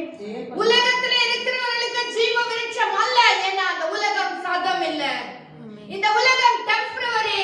இதுல நாம் காலகாலமாக வாழ போறது இல்ல. நமக்காக கர்த்தர் ஒரு வீட்டை வைத்திருக்கிறார். ஹalleluya. அங்கதான் நாம் யுகமுகமாய் வாழ போகிறோம். ஸ்தோத்திரம். 3ஆம் அதிகாரம் 22ஆம் வசனத்தை வாசிங்க. 3ஆம் அதிகாரம் 22ஆம் வசனம். பின்பு தேவனாகிய கர்த்தர், இதோ மனுஷன் நன்மை தீமை அறியத்தக்கவனாய் நம்மில் ஒருவரைப் போல் ஆனான். இப்பொழுதும் அவன் தன் கையை நீட்டி ஜீவ விருட்சத்தின் கனியையும் பறித்து புசித்து என்றைக்கும் உயிரோடு இராதபடிக்கு செய்ய வேண்டும் என்று. ஆமென். இப்ப கர்த்தர் என்ன பண்ணாரு? மனுஷன் நம்மை போல ஒருவனாக நன்மை தீமை அறியத்தக்க ஒருவனாய் மாறிவிட்டான். இப்ப என்ன செய்யக்கூடாதா? அது அந்த வசனம் பாருங்க. அவன் கையை நீட்டி ஜீவ விருட்சத்தின் கனியை புசிக்கக்கூடாது. பாவத்தின் சம்பளம் மரணம். எப்ப நீ பாவம் செய்தாயோ நீ மரணத்தை அனுபவிக்க. உனக்குள்ள ஒரு ஆத்துமா மரித்து போனது. இதை பார்த்து கர்த்தர் என்ன பண்ணாரு? அவன் கையை கூட நீட்டி அந்த ஜீவ விருட்சத்தின் கனியை புசித்திர கூடாதுன்னு சொல்லி கர்த்தர் என்ன பண்ணாரா? பறித்து புசித்து என்னென்னைக்கு உயிரோடு இராதபடிக்கு செய்ய வேண்டும் நினைத்து அவன் எடுக்கப்பட்ட மண்ணை பண்படுத்த தேவனாகிய கர்த்தர் அவனை ஏதேன் தோட்டத்திலிருந்து அனுப்பிவிட்டார். இப்ப கர்த்தர் அனுப்பிவிட்டார். ஹalleluya. ஏதேன் தோட்டத்திலிருந்து அனுப்பிவிட்டார். அவன் இனி ஜீவ விருட்சத்தை புசிக்கவே முடியாது. ஹalleluya. மண்ணிலிருந்து எடுக்கப்பட்டபடினால் அந்த மண்ணை நீ பண்படுத்துன்னு சொல்லி கர்த்தர் அனுப்பிவிட்டார். இப்ப வாசிங்க. ஆதியாகமம் 2ஆம் அதிகாரம் 10ஆம் வசனம். தோட்டத்திற்கு தண்ணீர் பாயும்படி ஏதேனிலிருந்து ஒரு நதி ஓடி அங்கே இருந்து பிரிந்து 4 பெரிய ஆறுகள் ஆயிற்று. இப்போ கர்த்தர் என்ன செய்தார்? தோட்டத்திலிருந்து வெளியே அனுப்பிட்டார். ஆனா 2ஆம் அதிகாரத்துல நாம் வாசிக்கிறோம், ஒரு நதி தோட்டத்தில் தண்ணீர் பாயும்படி ஏதேனிலிருந்து ஒரு நதி, ஹalleluya, ஏதேனிலிருந்து ஒரு நதி ஓடி வந்தது. ஏதேன் உலகத்துல இருக்கிற ஒரு பரலோக ஒப்பனையா இருக்கு. பரலோகத்துல இருக்கிறது. ஹalleluya. ஆனால் இங்க என்ன வாசிக்கிறோம்? இந்த ஏதேனிலிருந்து ஒரு நதி ஓடி வந்தது. ஹalleluya. பரலோகத்திலிருந்து ஒரு நதி ஓடி வந்தது. ஆமென். அந்த பரலோகத்திலிருந்து யார் வந்தார்? நம்முடைய ஆண்டவராகிய இயேசு கிறிஸ்து, நம்முடைய இரட்சகராகிய இயேசு கிறிஸ்து. இப்பொழுது ஏதேன் போய்விட்டது. அங்கே ரட்சிப்பில்லை. பாவம் செய்தான். உடனே ஏதேனை விட்டு வெளியே துரத்தப்பட்டான். இப்பொழுது அவன் பாடுபட ஆரம்பிக்கிறான். இப்பொழுது முதலாவது கொலை, பிள்ளை, அது இது எல்லாம் ஆரம்பிக்குது. ஆனா இந்த பரலோகத்தில் ஏதேனிலிருந்து ஒரு நதி வந்தது. அந்த பரலோகத்திலிருந்து ஒரு நதி வந்தது. ஹalleluya. கவனமா இருங்க. ஹalleluya. அந்த நதி புறப்பட்டு வந்து அது என்ன நடந்தது? 4 நதிகளாக மாறிவிட்டது. ஹalleluya. ஆமென். 4 நதிகளாக மாறிவிட்டது. நம்முடைய ஆண்டவராகிய கர்த்தர் பரலோகத்திலிருந்து ஒரே குமாரனாகிய இயேசு கிறிஸ்து நமக்காக ஜீவனை கொடுக்கும்படி இந்த உலகத்திலே ஒரே நதியாய் வந்தார். வந்து 3 வருஷ காலம் நம்மை போல இந்த உலகத்துல வாழ்ந்தார். நமக்கு முன்மாதிரியாக வாழ்ந்து காட்டினார். அதோடு கூட என்ன நடந்துச்சு தெரியுமா? அவர் வந்தபடினால அந்த ஒரு நதி 4 நதியாய் மாறிவிட்டது. மத்தேயு, மார்க்கு, லூக்கா, யோவான் 4 சுவிசேஷங்களாக மாறிவிட்டது. 4 சுவிசேஷங்களாக மாறிவிட்டது. அந்த 4 சுவிசேஷத்துல என்னென்ன பார்க்கிறோம்? பொன் விளையுது. முதலாவது நதியில பொன்னு விளைந்தது. 2ஆம் நதியில கற்கள், உயர்ந்த கற்கள் வளர்ந்தது என்று சொல்லி பார்க்கிறோம். ஆம், இந்த 4 சுவிசேஷங்களை திறந்து பார்த்தால் எல்லாம் நமக்கு கிடைப்பதெல்லாம் பொன்னு. ஆமென். ஹalleluya. இயேசு கிறிஸ்துவின் வாயிலிருந்து புறப்பட்ட வார்த்தைகள் எல்லாம் பொன்னு, உயர்ந்த கற்களே. ஹalleluya. இதை கொடுக்க முடியாதா? இயேசு கிறிஸ்து பரலோகத்திலிருந்து நதியாக புறப்பட்டு வந்தார். அந்த 4 நதியாக மாறிவிட்டது. ஹalleluya. இந்த 4 நதிகள் எங்க போச்சுன்னு சொன்னா, நார்த் போல், உலகம் உருண்டையா இருக்கு. மேல நார்த் போல் சொல்லுகிறோம், கீழே சவுத் போல். கிழக்கே ஓடும் 4ஆம் ஆறு. இந்த நதிகள் எங்க ஓடுச்சுன்னா, இப்பொழுது வந்து யூப்ரேட், டைக்ரிஸ் அப்படின்றதான நதிகள் எல்லாம் இருக்கு. அதனால எடுக்கல. என்ன சொல்றாருன்னா, இந்த நார்த் போல்ல இருந்து சவுத் போல் வரைக்கும் ஓடுகிறதா அந்த நதி. எங்க? China, India, Ceylon, America, Africa, Mesopotamia, Syria, Persia, Arabia, Babylon, Syria, Assyria, Palestine, Egypt, Missouri, அப்புறம் உட்டா என்கிறதான அமெரிக்கால இருக்கிற ஒரு பகுதி. அது வந்து அந்த யூனிவர்சல் டைமை கொடுக்கறதான இடம் தான் அமெரிக்கால இருக்கு. இவ்வளவு இடத்துக்கும் இந்த 4 சுவிசேஷங்கள் ஓடிக்கொண்டிருக்கிறது. இவ்வளவு இடத்துக்கு இந்த 4 நதிகள் ஓடுகிறது என்று சொல்லி ஹிஸ்டரி சொல்லுகிறது. இன்னைக்கு கர்த்தராகிய தேவனுடைய சுவிசேஷங்கள் உலகம் எங்கும் பரம்பி இருக்கிறது. ஹalleluya. ஒரு நதி தான் புறப்பட்டு வந்துச்சு. அந்த நதி வந்த உடனே 4 சுவிசேஷங்களாக மாறினது. இந்த 4 சுவிசேஷம் உலகத்தின் மேலிருந்து கீழ் வரைக்கும் எல்லாம் பரப்பி இன்னைக்கு இயேசு கிறிஸ்துவின் சுவிசேஷம் உலகத்துல எல்லா இடங்களிலும் பரப்ப பண்ணி இருக்கிறார். ஹalleluya. கர்த்தருடைய வசனம் சொல்கிறது, சுவிசேஷம் எல்லா இடத்திலும் சுவிசேஷம் பிரசங்கிக்கப்படும், அப்பொழுது முடிவு வரும். இன்னும் முடிவு வரலையா தெரியுமா? இன்னும் சில இடங்களில் சுவிசேஷம் பிரசங்கிக்கப்படல. யாரால? நானும் நீங்களும் ஜெபிக்காதபடினால, நானும் நீங்களும் கர்த்தருடைய வார்த்தைக்கு முற்படாதபடினால, நாம எல்லாம் செல்ஃப் சஃபிஷியன்ட் பீப்பிளா இருக்கிறபடினால, செல்ஃபிஷ் பீப்பிளா இருக்கிறோம், சுயநலவாதிகளா இருக்கிறோம். நான் ரட்சிக்கப்பட்ட, நான் இருக்கிற போதும் அப்படின்னு சொல்லி நினைக்கிறபடினால இன்னும் ரட்சிக்கப்படாத அநேக ஆத்துமாக்கள் உண்டு. அதற்கு காரணம் நீங்களும் நானும் தான். அட்லீஸ்ட் போக முடியலனாலும் ஜெபிக்க வேண்டும், முழங்கால் படியில நிற்க வேண்டும், அழைத்து போற ஆத்துமாக்களுக்காக பாரத்தோடு நாம் ஜெபிக்க வேண்டும். ஹalleluya, ஹalleluya, ஸ்தோத்திரம். வாசிங்க யோவான் 14 அதிகாரம் 6 வசனம். யோவான் 14 அதிகாரம் 6 வசனம். அதற்கு இயேசு, நானே வழியும் சத்தியமும் ஜீவனுமாய் இருக்கின்றேன், என்னை அல்லாமல் ஒருவனும் பிதாவிடத்தில் வரான். நான் பிதாவை வேண்டிக் கொண்டேன், அப்பொழுது என்றென்றைக்கும் உங்களோடு கூட இருக்கும்படிக்கு சத்திய ஆவியாகிய வேறொரு தேற்றரவாளனை அவர் உங்களுக்கு 14 அதிகாரம் 6 வசனம். 6 வசனம். அவங்க வாசனை கரெக்ட். ஆமென், ஆமென். என்ன வாசிக்கிறோம்? அதாவது நானே வழியும் 24 ஆதியாகமம் 3 அதிகாரம் 24 வசனத்துல வாசிக்கிறோம். மனுஷனை துரத்தி விட்டு ஜீவ விருட்சத்துக்கு போகும் வழியை காவல் செய்ய. இப்போ நித்திய ஜீவனை பெறுவதற்கு கூட கர்த்தர் தடை விதித்து விட்டார். அந்த வழியை அடைத்து விட்டார். எங்க? பூமியில, அந்த ஏதேன் தோட்டத்துல. ஆனா 2000 வருஷங்களுக்கு முன்பதாக ஜீவனுள்ள தேவனாகிய கர்த்தர் தாமே ஒரு நதியாக புறப்பட்டது, 4 சுவிசேஷங்களாக மாறி. ஹalleluya. இப்பொழுது என்ன சொல்லுகிறார்? நானே வழியும் சத்தியமாய் ஜீவனுமாய். எதற்கு வழியும் சத்தியமா இருக்கிறார்? பிதாவின் இடத்துல. என்னை இல்லாமல் ஒருவனும் பிதாவின் இடத்துல வரான். நாம் பிதாவின் இடத்துல போக வேண்டுமானால், ஆனா பரலோகத்துல போய் பிரவேசித்து அந்த ஜீவ விருட்சத்தின் கனியை நாம் புசிக்க வேண்டும். இப்போ வந்து ஜீவ விருட்சத்தின் கனியை புசிக்க கூடாதபடி அந்த வழியை கர்த்தர் காவல் பண்ணினாராம். ஆனா இங்க என்ன வாசிக்கிறோம்? நானே வழியும் சத்தியமா இருக்கிறேன். நம்முடைய ஆண்டவராகிய கர்த்தர் தான் வழியும் சத்தியமா இருக்கிறார். ஹalleluya. அவர் வாசலை திறந்து வச்சிருக்கிறார். அவர் அழைக்கிறார். இப்பொழுது வருத்தப்பட்டு பார சுமக்கிறவர்களே, நீங்கள் எல்லாரும் என்னிடத்தில் வாருங்கள். இதுதான் உலகத்துல காணப்பட்ட ஏதேனுக்கும் பரலோகத்துக்கும் உள்ளதான வித்தியாசம். ஹalleluya. இந்த ஏதேன் கூட பரலோகத்துக்கு ஒப்பனையா தான் இருக்கு. எல்லா சமாதான நிம்மதி எல்லாம் தான் இருந்தது. தேவனுடைய பிரசன்னம் கூட இருந்தது. தேவன் உலாவுகிற இடம் தான். ஆனா பரலோகத்திலேயோ கர்த்தர் சொல்லுகிறார், வருத்தப்பட்டு பார சுமக்கிறவர்களே, நீங்கள் எல்லாரும் என்னிடத்துல வாருங்கள், நான் உங்களுக்கு இளைப்பாறுதல் தருகிறேன்.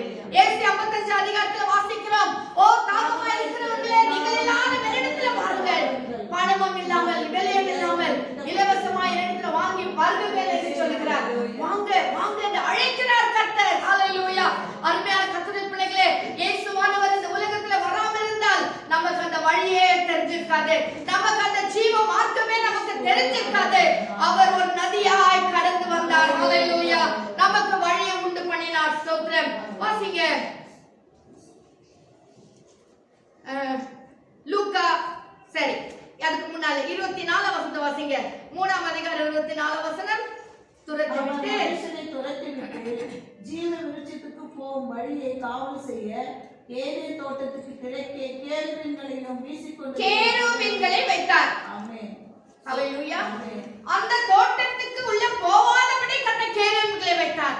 ஆனா என்னைக்கு கர்த்தர் வாசல்ல வழியை திறந்து வைத்தாரோ, என்னைக்கு அவரே நானே வழியும் சத்தியம் ஜீவனுமா இருக்கேன்னு சொன்னாரோ அப்பவே ஒவ்வொரு கர்த்தருடைய பிள்ளைகளுக்கு கர்த்தர் கேருபீன்களை கொடுத்திருக்கிறார். ஹalleluya. இன்னைக்கு நாம் ஒவ்வொருவரோடு கூட கேருபீன்கள் ஸ்தோத்திரம். ஹalleluya ஹalleluya. கேருபீன்களை கர்த்தர் நமக்காக கொடுத்திருக்கிறார். எதற்காக? நம்மை காவல் பண்ணும்படியா. நாம் ஒவ்வொருவரோடு கூட சேராபீன்கள் கேருபீன்கள் நம்மோடு கூட இருந்து நம்மை காக்கும்படியா கர்த்தர் வைத்திருக்கிறார். என்ன ஒரு சாக்கியம் பெற்ற பிள்ளைகள் என்று பாருங்கள். ஹalleluya.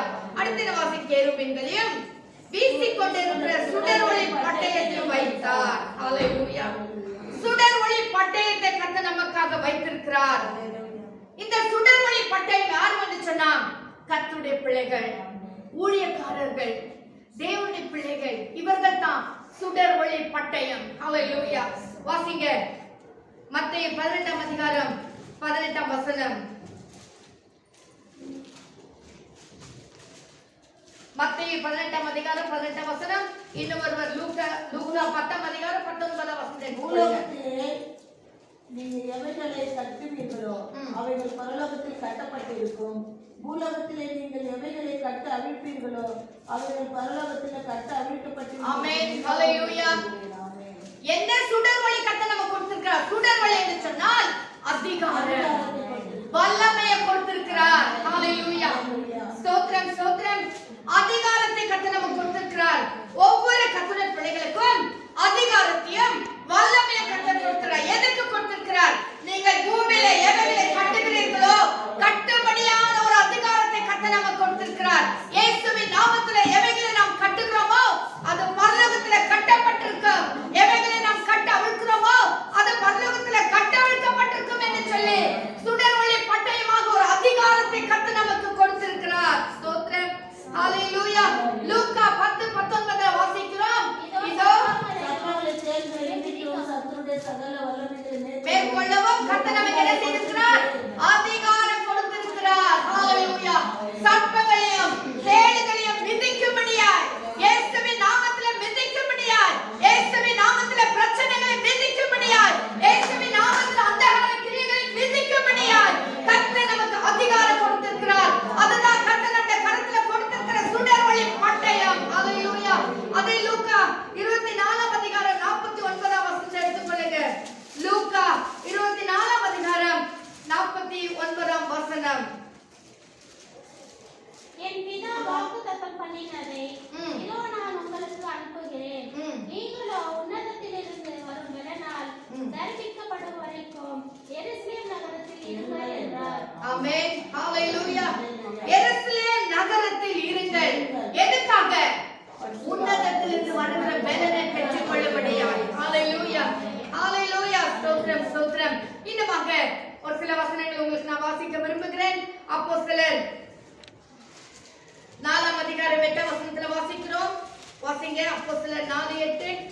அப்பொழுது பேதுரு பரிசுத்த ஆவியினாலே நிறைந்து அவர்களை நோக்கி, ஜனத்தின் அதிகாரிகளே, இஸ்ரவேலின் மூப்பர்களே, பிணியாளிகளாய் இருந்த இந்த மனுஷனுக்கு செய்யப்பட்ட உபகாரத்தை குறித்து எதினாலே இவன் ஆரோக்கியமானான் என்று நீங்கள் இன்று எங்களிடத்தில் விசாரித்து கேட்டால். ஆமென். ஹalleluya. ஹalleluya. ஒரு அதிகாரத்தை கர்த்தர் நம்ம கரத்துல கொடுத்திருக்கிறார். அது எப்பேற்பட்டது? அதுதான் சுடர் ஒளி பட்டயம். இன்னைக்கு புதிய ஏற்பாட்டு விசுவாசிகளா இருக்கிற நமக்கு கர்த்தர் கொடுத்திருக்கிற ஒரு பட்டயம் எதுன்னு சொன்னா the zeal, the வைராக்கியம். ஹalleluya. அதிகாரம், வல்லமை, இன்னொன்று என்னன்னா the வைராக்கியம். கர்த்தருக்கு வைராக்கியமாய் வாழ்கிற ஒரு வாழ்க்கை. ஹalleluya. வாசிங்க. யோவான் 2ஆம் அதிகாரம் 17ஆம் வசனம். யோவான் 2ஆம் அதிகாரம் 17ஆம் வசனம். அப்பொழுது உம்முடைய வீட்டை குறித்து உண்டான பக்தி வைராக்கியம் உம்முடைய வீட்டை குறித்ததான பக்தி வைராக்கியம் என்னை பட்சித்தது. ஒவ்வொரு கர்த்தருடைய பிள்ளைகளா இருக்கிற நமக்கு கர்த்தர் மேல் உள்ளதான ஒரு பக்தி வைராக்கியம் வரணும். ஹalleluya. வைராக்கியம் வர எதிலோ வைராக்கியத்தை காட்டுகிறோம். குடும்பத்துல வைராக்கியத்தை காட்டுகிறோம். சபையில வைராக்கியத்தை காட்டுகிறோம். தேவ சமூகத்திலே வைராக்கியத்தை காட்டுகிறோம். ஆனா ஆவிக்குரியதான ஒரு வைராக்கியம். நான் கர்த்தருடைய பிள்ளை அல்லவா? கர்த்தருடைய ஆவியானவர் எனக்கு மேல் இருக்கிறார் அல்லவா? பரிசுத்த ஆவியானவர்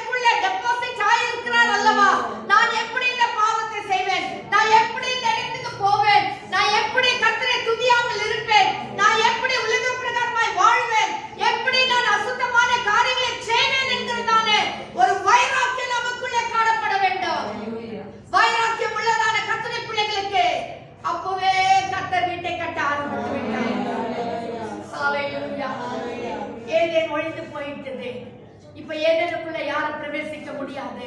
ஏதேனுக்குள்ள கையை நீட்டி கூட ஜீவ விருட்சத்தின் கனியை புசிக்க முடியாது. ஜீவ மார்க்கத்தின் வழியை கூட கர்த்தர் அடைத்து போட்டார். உனக்காக கர்த்தர் பரலோகத்தின் வாசலை திறந்து வைத்திருக்கிறார். ஹalleluya. உனக்காக கர்த்தர் பரலோகத்தை கட்ட ஆரம்பித்தார். ஒரு மெய்யான நித்தியமாய் வாழக்கூடியதான ஒரு ஏதேனை கர்த்தர் கட்ட ஆரம்பித்து விட்டார். ஹalleluya. கர்த்தர் கட்டுறார், இன்னும் கட்டிக்கொண்டே இருக்கிறார். அது எப்ப முடியுதோ அப்ப கர்த்தர் வந்து விடுவார். ஹalleluya. ஒரு வீடு கட்டி கொண்டு இருக்கும் பொழுது அது பினிஷ் ஆகும் வரைக்கும் நம்ம போக மாட்டோம். எப்ப பினிஷ் ஆயிடுச்சோ ராத்திரியே போய் சேர்ந்துருவோம். ஆமென். ஏன்? அந்த வீடு பினிஷ் ஆயிடுச்சு. அதே ஆண்டவராகிய கர்த்தர் செய்ய போகிறார். எப்ப பினிஷ் ஆகுதோ, எப்ப உனக்காக ஒரு வாசஸ்தலத்தை பண்ணி கொண்டிருக்கிறார், அது எப்ப முடியுதோ சரி, அது நடு ராத்திரியான கூட சரி, மத்திய ஆகாயத்துல கர்த்தர் வந்து விடுவார் நம்மை அழைத்து கொண்டு போவதற்காக. ஹalleluya, ஹalleluya. ஆனபடியால் கர்த்தருடைய பிள்ளைகளா இருக்க நாம் ஒவ்வொருவரும் நமக்கு கொடுத்திருக்கிற வைராக்கியத்தோடு, பக்தி வைராக்கியத்தோடு, அதிகாரங்களை சுடர் ஒளி பட்டயமாக அதிகாரத்தை வல்லமையை பெற்றவர்களாக தேவ சமூகத்திலே நாம் காத்திருக்கும் பொழுது நமக்காக நம்முடைய மணவாளனாக இயேசு வருவார். ஹalleluya, ஹalleluya. இன்றைக்கு கர்த்தர் அழைக்கிறார், வாருங்க பிதாவினால் ஆசீர்வதிக்கப்பட்டவர்களே வாருங்க என்று அழைக்கப்படுகிற நிலைமைக்கு நாம் வர வேண்டும். சபிக்கப்பட்டவர்கள் என்ற நிலைமைக்கு அல்ல, ஆசீர்வதிக்கப்பட்ட பிள்ளைகளாக தேவ சமூகத்துல கடந்து போகும்போது இந்த வாழ்க்கை நாம் காத்துக் கொள்ளும் போது, பக்தி வைராக்கியமாய் நம்மை காத்துக் கொள்ளும் போது, கர்த்தருக்காக எழுப்பி பிரகாசிக்கும் பொழுது, கர்த்தருக்கு கொடுத்ததான இந்த சுடர்களை பட்டயமாக அதிகாரத்தை வல்லமையை நாம் பயன்படுத்தும் போது நிச்சயமாய் கர்த்தர் நம்மோடு கூட இருப்பார். அவர் நம்மை சேர்த்துக் கொள்வார். அவர் வருவார். இதுதான் வருவேன், வந்து உங்களை என்னிடத்து நான் சேர்த்துக் கொள்வேன் என்று சொல்லியிருக்கிறார். ஆனப்படி நான் கர்த்தருடைய பிள்ளைகள் கலங்க வேண்டாம், கவலைப்பட வேண்டாம், துக்கிக்க வேண்டாம். மார்க் 16ஆம் அதிகாரம் அதாவது 15-16 வசனங்களை வாசிக்கிறோம். விசுவாசிக்கிறவர்களால் நடக்கும் அடையாளங்களை கர்த்தர் பண்ணும்படி விரும்புகிறார். நம் மூலமாய் கர்த்தர் அடையாளங்களை பண்ணும்படி விரும்புகிறார். விசுவாசி என்று சொல்லுகிறோம் அல்லவா? விசுவாசி என்று சொல்லுகிறோமே, கர்த்தரை விசுவாசிக்கிறோமே, நம் மூலமாய் அநேக அற்புதங்களை செய்யும்படி முதலாவது எடுத்தோன்னே பிசாசு என்ன செய்கிறோம்? என்னவா? பிசாசுகளை துரத்துவார்கள். பிசாசை துரத்துவார்கள். நம்முடைய வாழ்க்கையில எடுப்பார்கள், யாரோட குடித்தாலும் அது அவர்களை சேதப்படுத்தாது. வல்லமை கர்த்தர் தந்திருக்கிறார். ஹalleluya. கடைசி வசனத்துல வாசிக்கிறோம், கர்த்தர் அவர்களுடனே கூட இருந்து அவர் சொன்ன வார்த்தை நிறைவேற்றினார். நிறைவேற்றுகிற தேவன், நம்மோடு கூட இருக்கிற தேவன். இந்த நாட்களில் இன்னும் நாம் பலப்படுவோம். இன்னும் கொஞ்ச நாட்கள், கடைசி நாட்கள் வந்திருக்கிறோம். எவ்வளவு நாள் உலகத்துல வாழும்போது இன்னும் நமக்கு தெரியவில்லை. நாம் என்ன செய்ய வேண்டும்? ஜாக்கிரதையாக நம்முடைய வைராக்கியத்தோடு, பக்தி வைராக்கியத்தோடு, ஹalleluya, மாம்சீகமான வைராக்கியம் அல்ல, பக்தி வைராக்கியத்தோடு கர்த்தருக்கு எழும்ப கர்த்தர் நமக்கு இரக்கம் செய்யலாம். எல்லாரும் கண்களை மூடி ஜெபிக்கலாமா? ஹalleluya, ஹalleluya, ஹalleluya. எல்லாரும் கண்களை மூடி ஜெபிக்கலாமா? ஒரு ஏதேன் போய்விட்டது, கவலைப்படாத கர்த்தருடைய பிள்ளையே. ஏதேன் அடைக்கப்பட்டாயிற்று. ஏதேனுக்குள்ள யாரும் பிரவேசிக்காதபடிக்கு கர்த்தர் கேருபீன்களை சுடர் ஒளி பட்டயத்தை வைத்து விட்டார். ஆனால் இன்றைக்கு புதிய ஏற்பாட்டு விசுவாசிகளா இருக்கிற நமக்கு ஒரு ஏதேனை கர்த்தர் உண்டு பண்ணி கொண்டிருக்கிறார். நம்ம அந்த ஏதேனுக்குள்ள பிரவேசிக்க வேண்டுமானால் நாம் வேறு பிரிக்கப்பட வேண்டும். நாம் பிரித்தெடுக்கப்பட்ட பிள்ளைகளாக இருக்க வேண்டும். நாம் ஒவ்வொருவரும் பிரித்தெடுக்கப்பட்ட பிள்ளைகள். நமக்கு உலக மனுஷனுக்கு ஒரு வித்தியாசம் காணப்பட வேண்டும். ஹalleluya. எல்லாவற்றையும் கர்த்தர் பிரிக்கிறார். எல்லாவற்றையும் கர்த்தர் பிரிக்கிறார். பிரிக்காம எதையுமே செய்ய முடியாது. பரவாயில்ல, இது இருக்கட்டும், நடக்கவே நடக்காது. நீ பிரித்தெடுக்கப்பட வேண்டும். நீ இன்னும் பிரித்தெடுக்கப்படாத விசுவாசியா இருந்தால் இன்றைக்கே கர்த்தருடைய சமூகத்தில் அர்ப்பணித்து விடு. இன்றைக்கே கர்த்தருடைய கரத்தில் ஒப்பு கொடுத்து விடு. நிச்சயமாய் கர்த்தர் உன்னை ஆசீர்வதிப்பார். நிச்சயமாய் கர்த்தர் உனக்கு அதிகாரத்தை கொடுப்பார். உன் வீட்டுக்குள்ள உள்ளாம விடு. ஓ ஸ்தோத்திரம். உன் அறைக்குள்ள உள்ளாம சத்தத்தை நீ கேட்க விடு. எப்பொழுது நீ ஆயத்தப்படுத்த, எப்பொழுதும் செவிகளை திறந்து வைத்துக் கொண்டு தேவனாகிய கர்த்தருக்கு உன் இடத்தை கொடுத்து நீ ஆயத்தத்தோடு இருப்பாயானால் கர்த்தர் ஏதேன் தோட்டத்தில் உலாவினவர், ஆதாமோடு பேசினவர், உன்னோடு இடைப்பட விரும்புகிறார். உன்னோடு சீக்கிரத்தை பேச விரும்புகிறார். உன்னோடு ரகசியங்களை பேச விரும்புகிறார். நீ பிசாசுக்கு இடம் கொடுக்காத. அவன் பொய்யன், அவன் பொய்யுக்கு பிதாவா இருக்கிறான். ஆதாமை ஏவாளை அப்படிதான் ஏமாத்தினான். சொன்னாரா, செஞ்சாரா, நீ சாகப்பட்டாய் சொன்னாரா, எல்லாம் கேள்விக்குறிதான். கேள்விக்குறியோடு கூட பேசினான். எப்ப கேள்வி உன் வாழ்க்கையில் எழுதுகிறதோ, இதை பிசாசுடைய கிரியை என்று நினைத்துக்கொள். பிசாசு பேசுகிறான் என்று நினைத்துக்கொள். கேள்வி கேட்க இடம் கொடுக்காதே. அவருடைய வார்த்தையெல்லாம் ஆம் என்றும் ஆமென் என்றும் இருக்கும். கேள்வியா இருக்காதே. அவர் சொன்ன அப்படியே ஆகும். அவர் கட்டளையிட நிற்கும். அவர் சொன்னது சொன்னதுதான். ஹalleluya. நீ புசிக்கிற நாளிலே சாகவே சாவாய்னு சொன்னார், அது அப்படியே நடக்கும். ஹalleluya. ஹalleluya. கடவுளே தேவைகளை விதிக்கவும் சத்துடைய வல்லமைகளை மேற்கொள்ள நானும் அதிகாரம் கொடுத்தேன்னு சொன்னார், கொடுத்ததுதான். அதுல எந்த மாற்றமும் கிடையாது. அவர் கொடுத்து விட்டு இருக்கிறார். நீ சுடர் ஒளி பட்டயமாக நீ எழும்ப வேண்டும். கர்த்தருக்கு நீ எழும்ப வேண்டும். ஹalleluya. இன்னொரு ஆதாம் ஏவாள் ஏதேனே நினைத்துக் கொண்டிருக்காது, அது மறைந்து விட்டது. உனக்காக பரலோகமாக ஏதேன் ஆயத்தப்பட்டுக் கொண்டிருக்கிறது. ஹalleluya.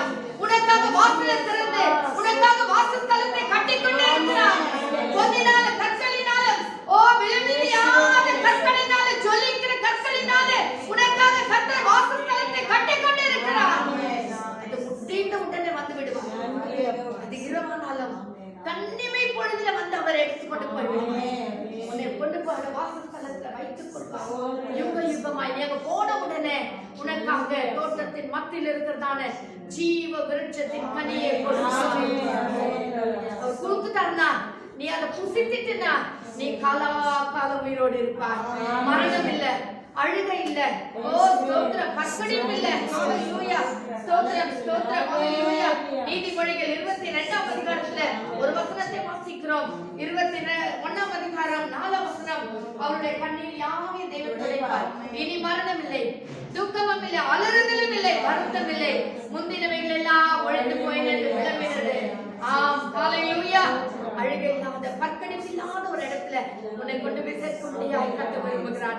நம்ம எல்லாரும் ஜெபத்துல கலந்து வரலாமா? கர்த்தர் நம்மை ஆசீர்வதிக்கிற சத்தம் நம்ம உள்ளத்துல தொனித்துக் கொண்டே இருக்கட்டும். ஹalleluya. ஆதாமே வீட்டின் தலைவர் தான் கேட்பார். வீட்டின் தலைவர் தான் இம்பார்ட்டன்ட்.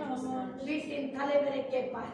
ஒருவேளை அந்த வீட்டுல தாய் ஒருவேளை தலைவியா இருந்தால் உன்னதான் கர்த்தர் கேட்பார். பணத்தை நீ ஹேண்டில் பண்றல்ல, குடும்பத்தை நீ நடத்திட்டு இருக்கல்ல, பிள்ளைகள் எல்லாம் கணவனை நீ ஆண்டு கொண்டு செய்யறல்ல, கர்த்தர் உன்னிடத்துல தான் கணக்கை கேட்பார். நன்றி தேவனே, இந்த நல்ல காலை வேளைக்கு நன்றி. ஒரு முறை கூட இந்த சமூகத்துல எங்களுக்கு தாழ்வு அந்த ஏதேன் மறைந்து போனதையா, இதுல ஒருவரும் பிரவேசிக்க கூடாதபடி ஆண்டவரே கேருவின் சுடரொளி பட்டயத்தை வைத்திருப்பா. இன்னைக்கு புதிய ஏற்பாட்டு விசுவாசிகளா இருக்கு எங்களுக்கு ஏதேனை உண்டு பண்ணி கொண்டிருக்கிறீர். உமக்கு நன்றி நன்றி. ஆண்டவரே ஏற்ற துணைகளை எங்களுக்கு கொடுத்திருக்கிறீரப்பா, ஏற்ற ஆசீர்வாதங்களை கொடுத்திருக்கிறீர். ஆண்டவரே நல்ல கர்த்தாவே நிம்மதியா சமாதானத்தை ஆனந்தத்தை கொடுத்திருக்கிறாரப்பா. நாங்களோ உமக்கு நன்றி இல்லாத பிள்ளைகளா இல்லாதபடிக்கு உமக்காக எழும்புகிற பிள்ளைகளாக, சுடரொளி பட்டயங்கள் அதிகாரங்களையும் வல்லமையும் பெற்ற பிள்ளைகளாக, ஆண்டவரே பக்தி வைராக்கியம் உள்ளவர்களாக, ஆண்டவரே ஸ்தோத்திரம் ஸ்தோத்திரம் அக்கினியின் அபிஷேகத்தை பெற்ற பிள்ளைகளாக கர்த்தருக்காய் எழும்பி பிரகாசிக்க கர்த்தர் எங்களுக்கு உதவி செய்கிறாங்க. எங்களை முற்றிலுமா தாழ்த்தி அன்பின் கரத்தில் ஒப்புக் கொடுக்கிறோம். கர்த்தருடைய ஆவியான தாமே பொறுப்பெடுத்து நடத்துகிறாங்க. எங்களை காத்துக்கொள்ள வழிநடத்தும். செய்தி கேட்கிற ஒவ்வொரு பிள்ளைகளை நீர் ஆசீர்வதிக்கட்டும். எங்களை நீர் ஆசீர்வதித்தது போல, எங்களை பலப்படுத்தினது போல கேட்கிற ஒவ்வொரு பிள்ளைகளோட ஆவியானவர் இடைப்படுவீராக. இன்றைக்கு விசுவாசிகளை எழுப்பட்டும் ஐயா. ஆண்டவரே ஸ்தோத்திரம். இன்னைக்கு அழைக்கிறேன் அப்பா, வருத்தப்பட்டு வார சுமக்கிறவர்களே